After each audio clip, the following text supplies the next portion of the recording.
Reading with Robin listeners will know that there is nothing I enjoy more than sharing a debut novel that I love. And I'm thrilled to have on today Joanna Cantor, whose brand new book, Alternative Remedies for Loss, hits the shelves today. Joanna holds an MFA from Brooklyn College and a BA from Colorado College. She was the 2014 recipient of a Vermont Studio Center Fellowship. Her writing has appeared in publications including Departures, Photos Travel, and other places. She is also a yoga teacher, which I find fascinating, and lives in Brooklyn with her husband and their dog. So yay, we get to talk about dogs. Hi, Robin. Thank you so much for having me. You're welcome. I was really looking forward to this. I don't remember how long ago I read this book and then reread it a little bit in anticipation of our interview where we give away no spoilers, so there's over-preparation here. But I really, really love this book, and I'm so excited to share it with my readers because it's what I love to do. So congratulations on just an awesome novel. Oh, my gosh. Thank you so much. I'm so glad that you enjoyed it. I so did, and I saw the comparisons to Meg Walzer, huge fan, Maggie Shipstead, also a huge fan. So I was like, I'm going to love this, and then I did. And what's it like, the debut novel? I mean, all of this, writing the book, selling the book, editing the book, getting the book out there. How are you feeling? It's such a roller coaster and kind of an adrenaline rush. Mm-hmm. I mean, I'm totally obsessing about every detail and not sleeping that much, but also just really so excited to be sharing this book with people after it's been such a private endeavor for so long. Sure. So it is really exciting, and I'm incredibly grateful to have had such a great team working on it and that it's going to see the light of day. And it really is a team effort. I mean, there's all the thank yous and the people along the way, and your readers and the editing and publicity and this tour. People should go to joannacantor.com and find out where you'll be, and also the Reading with Robin Facebook page because we're doing a giveaway. So thank you to your team for supplying that. It's always fun to give away books, and I do really enjoy nothing more than sharing a debut novel list. I just love it. I won't mention books where it's like, okay, enough with this book, that book, this book. Here's a new book. You don't know this author. It's Joanna Cantor. You're going to love it. And so your first event is with Joanna Hirshon. Oh, that's funny. So it's Joanna and Joanna. That's funny. Right. And I loved, I had Joanna on a long time ago. I can't even remember, for her book, and the last book, which the title is escaping my brain at the moment, but Dual Inheritance. Oh, Inheritance, yes. Yeah. Which I loved. I remember that a few years ago. Does she have a new one coming out? You ask her? I'm not sure. I didn't ask her. Nothing like a little pressure. Someone was asking, right. No, because sometimes when there's a book I love, every once in a while I'll check online and see, wait, is there a new book coming? But you can't rush that type of stuff. But I remember really enjoying it and speaking to her. So it's at Powerhouse. I can imagine that all of Brooklyn will be there. That's where you should be, at Powerhouse Arena. So that'll be fun. Yeah, I'm really looking forward to it. A lot of friends and family are going to be able to make it, and I think it should be a really fun night. It's going to be a gorgeous night, I hear. And also, they all turn out for Hometown Girl. I think that's so much fun. I'm coming in at the end of the month for Book Expo, or I would have come in. There are a few really fun events happening in New York that week, and I would have loved that. But alas, it is not meant to be. I will miss it, and I see you're going to be at the Avon Library in Avon, Connecticut, which is a gorgeous library, and Fairfield. That's my sister's hometown, so I'll make sure all the friends in Fairfield Westport know about your event. And then May 15th at Bank Square Books, another fabulous store, but that's the night of my reading series. I won't have to miss that. So go to joannacantor.com. It is so important. I always tell my listeners and my friends who are readers, if authors are coming to town, please go see them. Everybody who's a reader, support these events because there's nothing like a live author event, and we want them to continue. So this is my little author PSA. If somebody's reading and doing an event and you're in conversation, so even more exciting, go visit this wonderful happening that's going on. Do not miss. So will you read it all, or all conversation? I think I'm going to I think it's going to be both. I think that I'll read maybe 2 short passages, not go on for too long. Yeah, that's a good idea. Don't go on within the conversation. Yeah. That's a good, I like that. I'm like, don't go on for too long. We host a reading series in Providence, Point Street Reading Series, and we're really clear about what we'd like, 2 or 3 page reading, and then I'd want to hear about your dog. I could listen to you talk about your dog for half an hour easily, or more. But the reading, and we send all of the instructions for any authors who are coming.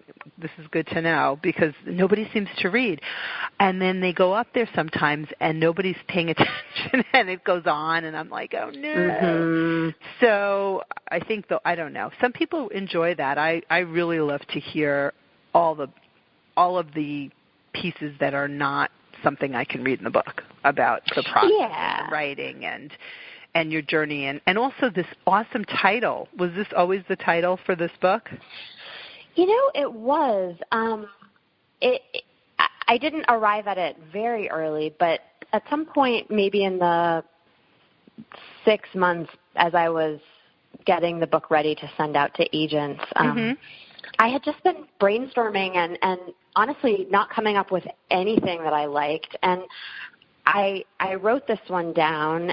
And it's funny because I actually told it to my kind of close friend who's my earliest reader and also my husband, and they were both like, I'm not sure.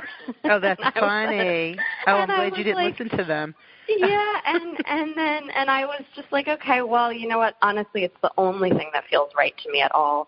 And then my agent loved it. I love it because it's something. It's a little quirky, and that's what I love. It's not something that we've read, so many variations of. So it's memorable, and the cover is outstanding. And you're a yoga instructor, so. Thus the cover was, did you have input? Well, yes, I did. I got to look at a lot of really amazing options. And there is, I don't think we're giving anything away to say there's some yoga in the book, although I wouldn't say it's like a book about yoga. It's not a yoga book, no. it's not a yoga book. It is not a yoga book. I think, and I didn't want it to be sold as a yoga book, but I think the reason this cover works, in my opinion, is that it makes it very clear that this isn't a self-help book, which I think is the one risk of the title, right? That it could sound like a self-help manual. Yeah, I guess it could. It is helpful in enjoying a read. As far as, if you start workshops and all of that and attach them to your yoga retreats, I guess you could do that. As long as, there's no malpractice going on. I guess that's fine. Right. I consider a novel that I enjoy a form of self-help. But it absolutely is. There's no question. So when I'm out at the bookstore and I see this, I could just take a few copies and throw it in the self-help section. Right. Why not? I'm always reshelving anyway, so why not? But it just works so well on so many levels. And if you pick this book up and you don't know anything about the yoga, and again, that's not the overarching theme at all, somebody on their head could be, I don't know, could be many things, I suppose, or, just sort of like a real sense of mindfulness or just I'm standing on my head. Right. And I like that she's not wearing yoga clothes, that she's wearing a skirt that sort of magically isn't falling down. It is magic. How is it staying there? It's perfectly at her knee, I know. Right. It's one of those books where I would, and we all do judge because there's so much work that goes into a cover. If I saw this book and knew nothing about it, I would absolutely pick it up. Read Joanna Cantor's book, Alternative Remedies for Loss, and you're welcome. That's one of kind of the highest reading with Robin praise that I bestow. I just can't say enough how much I enjoyed this book. And wondering how your yoga practice informs your writing. Like, what's that connection? So it's a good question. It's something I've thought about, and I feel like there's a few answers maybe, but I think first of all, yoga for me is a physical practice and it's a meditative practice, and there's a lot of focus on the breath. And all of those are tools that have helped me learn to be just a tiny bit better at getting out of my head, out of that kind of bad space of the inner critic while I'm writing, and just try to be in the moment a little bit more and stay present with the actual task of writing. And then in terms of teaching yoga, writing is such a lonely, kind of quiet thing, sitting there with the computer and luckily the dog, who I'm so glad we're going to get to talk about. But yes, absolutely. But really very solitary. And teaching yoga is actually like the one part of my work life where I get to interact with people and have a real sense of community. But in terms of, yoga informing the book, I feel like it's really or you're nice. writing more, maybe, just really informing your writing. Yeah. So I think, it's nice to have some expertise in some specific topic that you can kind of sprinkle into a novel. Yeah, I agree. And I enjoyed getting to do that a little bit in this book, but in a playful way that wasn't trying to say that yoga is the solution for this character or it needs to be the solution for you. No, right? it is. It's never that simple. Playful, no, if only it were. And right, playful and just, and I love that when I'm reading a novel where I know that the author, and certainly reading your bio and knowing that you are an instructor, there's that. But also people who enjoy different activities when that's sort of sprinkled in through the book. It's something nice to touch on, or sometimes it could almost be like not a throwaway. There's nothing throwaway if the editing is done properly, but that kind of a mention where I interviewed Chris Bajalian last week for The Flight Attendant at an event in Rhode Island, and on page 79, the beginning sentence was Elena's mother always had corgis. And we're corgi people, so of course I had to ask him that question that only I cared about in the interview. And he had a great answer, naturally, about the corgi, but and why did you throw that one in? Also, he's a cat person, so I found it fascinating, and it turned out that it was. So those are what are some other things that are really important to you, to Joanna, that you might have shared with Olivia, your heroine? Well, I think food is important to me, and so it was fun to write about food in the book. I wouldn't say Olivia is really a foodie, but she does appreciate good food, and then there's also some scenes where she eats like really sad, pathetic things because she's 22 and not making a lot of money and kind of not that great at living life yet.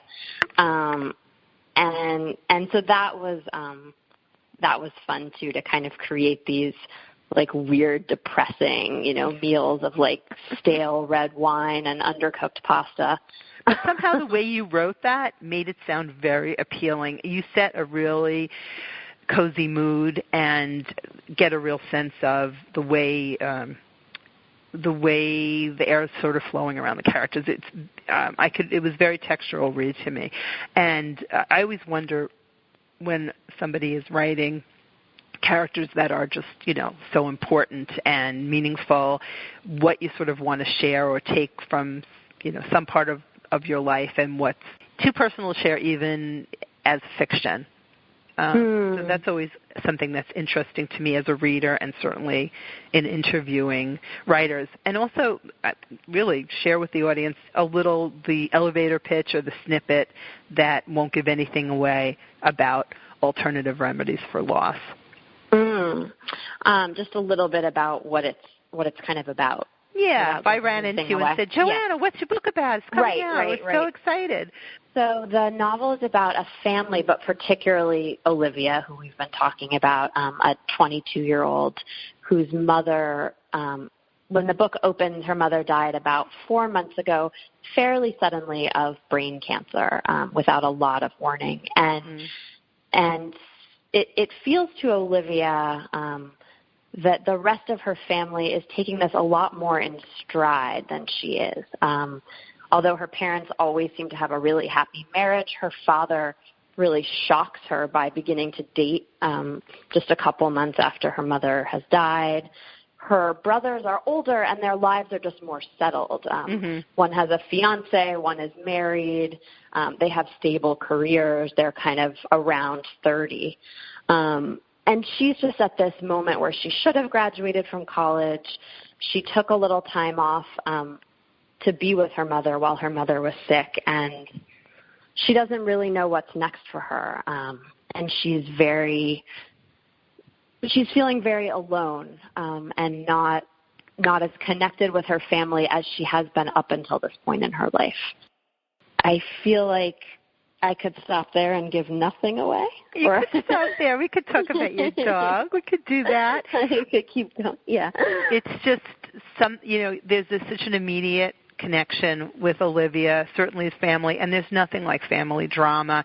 And you've certainly thrown your characters into such that's a tough one, and it's such a connected family, and dealing with grief is so personal, yet there's the family dynamic as well. And so everybody, like you say, is at a different point, coming to it differently. And I kept reading it and thinking, yes, and Olivia's 22 years old.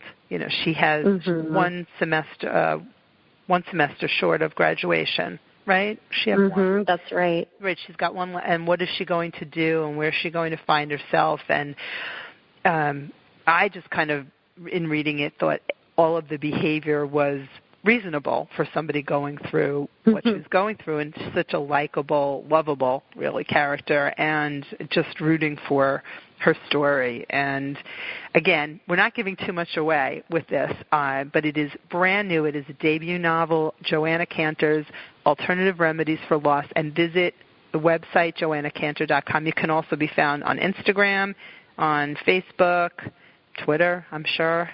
I'm so bad at Twitter lately. I loved Twitter for the longest time. I wonder why I'm staying off. I just something about that where just even hearing tweet is a turnoff to me lately. I'm sure there's a reason. And I used to love it. I'm so bad at it. Are you on there much, or? I am trying to be on there a little bit more, but I do much more on Instagram and Twitter. Yeah, I kind of don't. I'm trying to at least just share basic information, basic stuff.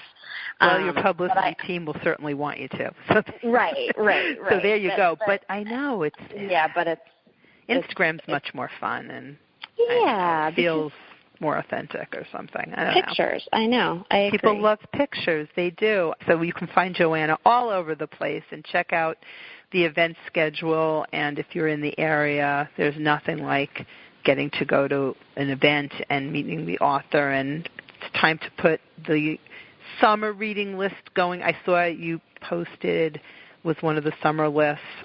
Which was it, Town and Country? Vanity Fair. Oh, Vanity Fair. Oh, I knew it was another good one. Vanity Fair's reads. Nylon Magazine as well. Oh, I love Nylon Magazine. Oh, that's so cool. Well, those are great, and people love to check out what the magazines are saying. And, you could see people go shopping with the tear outs, and they don't. Oh, that's I've great. seen that. Yeah, I've actually stopped people. I'm like, okay, that one's good. No, don't read that one, or I give my own. I'm always inserting myself when somebody is looking for a book. Olivia and her mom had planned a trip to India, which is very different than the one they wind up going, or the family goes on, because sadly she's passed. I mean, Olivia doesn't like saying passed. She died. And I was thinking about this family going, and then her dad, Max, brings this woman, June, oh my God. Mm-hmm. Like, June's on this trip. I mean, that was really a lot. And I'm not giving anything away. This is really pretty much at the beginning of the book, so no worries, readers. And I want to mention again, go to Reading with Robin on Facebook because we're giving away several copies of Alternative Remedies for Loss. What was it like writing that and really having Olivia wrap her head around that and making it through this trip? It's not a big part of the book, but it is at the beginning. Mm-hmm. So this was actually the part of the book that I started with. The book started as a short story about a family going on this trip in the wake of the mother's death, and the father bringing this new woman on a trip that his children thought was going to be a tribute to their mother, so really upending everybody's expectations. What was he thinking? I don't know. I should probably know. No, but you don't have to know. But, I think he wasn't thinking. I think he was in his own cocoon of grief and was kind of thinking, this new woman is a comfort to me right now. Right. And wasn't really capable of stepping outside that to think about how this was going to feel to his children. Right. But for me, writing this originally a short story, I traveled to India in college and then again while I was in graduate school, and I just had always known that I wanted to write about India in some way. This was always kind of an intention of mine. So it was really fun to get to do it. I mean, even though, in a way, India is just the backdrop. It's not playing a big part of the plot, but it's a place that just really captivated me the first time that I went. It was so different than anywhere that I had been before. Yeah. And kind of a rich terrain for a family trip because it is such an intense place to travel. So the idea that you would be there and then living out these interpersonal dramas as well at the same time really interested me. One of the things that that you write in this book about that just resonated as a mother and also as a daughter, talking about Olivia feeling that there was nobody who existed just for her. And you write, when her mother had been alive, Olivia had never been lonely. Eleanor had tricked them both, Olivia and Max. She acted like Max was the center of the world when really it was Olivia. And I thought that was just speaks to certain relationship, mother-child relationship and spousal relationship, and sort of like that, which one, if you were all on a boat and you had to save one. Oh, boy. But that idea of that, I love the way you write that Eleanor had tricked them both, or just made everybody feel so special, really. So I thought that was really interesting, and it's just beautifully written, and I could go on and on, but I want to hear about your dog. And who's the puppy? What's their name? Girl or boy? I don't know. So this is we have Leo. He's sleeping right next to me. Oh, Leo. Leo is a 2-year-old golden doodle. And he's just the best. I mean, you're a dog lover, so I'm preaching to the choir, but yeah, he's the best. He is known in our neighborhood as the happiest dog in the neighborhood. I love that. Little happy boy. That's so sweet. He's really irrepressible, and he just wants to be friends with everybody. But then, he kind of leaves it all on the field. We go out there, he's a lunatic at the dog park, and then we come back and he just sleeps while I work. So it's a pretty great deal for me. Well, isn't that the best thing? I know my little guy is upstairs and in his crate so that we could have this quiet conversation. He was sleeping before I started.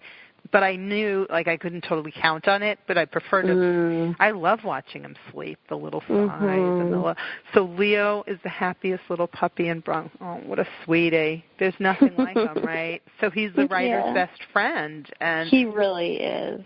Now, did you grow up with dogs? Have you always been a dog person? I did, yeah. I my parents were sort of not that into it, but by the time I was 6, I had convinced them that I said to my mother when I was 6 years old, I'm never really going to be happy unless you get me a dog. I was like a tyrant. Well, there you go, right? I know. You had goals, and you were vocal about them. So then we had a lab, and then we had a Wheaten Terrier, and I just loved them. I really, there's just something about that friendship with an animal that I find just really amazing. It is. There's just nothing like it. How did you choose? There's nothing like it. There isn't. And for anyone who's not a dog person, I did segue really gracefully from alternative remedies for loss too. I want to hear about your dog. How did you come to choose Leo? Did he choose you? What was the story? There's a lot of people in my extended family have golden doodles, so I've gotten to know the breed that way, and just thought that they were great because they're they tend to not bother people with allergies, which my husband and I both have. Right, that's true. And they're trainable, although we haven't done necessarily the most perfect job in that department. Who does, really? That's right. That's our fault. It works for you guys. No, it's always our fault. Yeah, it's nothing to do with them. Yeah, so that was it's a wonderful breed. Yeah, they're wonderful. And we have some friends who are golden doodles, and Benny, ours, loves them. So whoever Benny loves, we love. And And Benny is a corgi? He's a cardigan Welsh corgi, yes, he is. And I don't hear him right now, so he's sleeping. He's 7 months old, almost 8 months. Oh, my gosh. 7.5 months old, yeah. And so whenever I see in an author's bio and their dog, I'm like, oh, dog person, yay! And before I let you go, because I'm sure my time will be running out, and I'm sure you have what to do. What are you reading? What are you suggesting? Everybody loves to know what the authors are reading.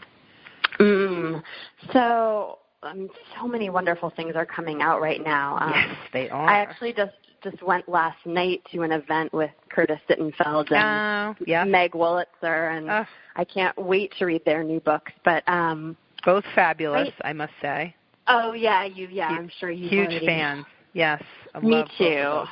Yeah. So I recently finished The Friend by Sigrid Nunez. Have you read that? I know that. Yeah, I have not read it, but I do. I might even have it here. Sigrid, well, The Friend. That is a story about friendship with a dog, and it's an amazing book. It has so many funny moments, but actually is a very moving story about loss, and all of this in like 200 pages. Okay, wow. All right, I'm writing it down. And it's also good to recommend because I do a lot of dog people on my in my life. And then I just started The Optimistic Decade by Heather Abel, which I'm only a little ways into, but I sort of met Heather through social media because we both had books coming out in May, and so far this book seems awesome. So I'm really excited to dive in more. It is fabulous, I have to say. I feel like such a know that one. I didn't read Sigrid's book, so there you go. But my daughter and I have a book club, Like Daughter, Like Mother, and we chose Optimistic Decade for our book club. Yeah, Heather's actually coming to Point Street Reading Series May 15th, so she'll be here with us. Perfect. So you have fabulous taste in books. I love yours. I'm going to tell everybody it's going to be on all my lists, and it's Alternative Remedies for Loss. And actually, I just remembered, I haven't seen the finished copy yet. I have my galley. Actually, I'm going to take a picture of this because Benny took a little bite out of the back. He didn't wreck anything. I mean, he didn't ruin it. I could read it, just fine. I will send you a picture, and you will appreciate it because you, I will, as Leo's mama, will absolutely get it. And I am thrilled to be able to speak to you. I feel like I set this up so long ago because is Sarah's your publicist, right? Sarah, yeah. Yeah, and when I was like, thank you for sending me this book. I read about it, and I asked for it. I don't remember, but it was just such a me book, and I'm so excited for you. Enjoy book tour, and will Leo be at Powerhouse? Does he go with you at all? Or? We're thinking about it. Oh, bring him. He's probably so good. He probably just sits there. Golden Doodles are nice and quiet like that, right? Well, he doesn't bark, but he would have to say hi to every single person. Yes. So, No, yeah. absolutely. We're thinking about bringing Benny to Book Expo. Oh, that's awesome. Not inside, but like to New York. We brought him in a few months ago, and he had such a good time. He was just looking around for the doggist because he wants to be in pictures. He is on Instagram. Is Leo on Instagram? Leo is, yeah. Leo's also on Instagram. What's his handle? It's the Leo Monster, but it's Monstre, like in French. Oh, my God, that's too funny. All right. Monstre. Leo Monster. All right, I will look for him. And Benny's Benny Irving, at Benny Irving. Oh, my gosh. We're going to follow him right now. Yeah, I'm going to follow Leo, too. The Leo, did you say? The Leo Monstre. Right. All right. Oh, got it. Okay, awesome. I got him. That is so funny. All right. Well, thank you so much. I am so thrilled to. Oh, okay, I got him. So funny. We're crazy dog book people. Is there anything better than being a dog book person? And I don't think so. And I don't think so. No, the friend Sigrid Nunez. I'll have to have it. I'll have to dig that one up. And keep in touch. I look forward to meeting you and Leo at some point. Must. And enjoy it all. Happy reading. Me too. Thanks so much, Robin.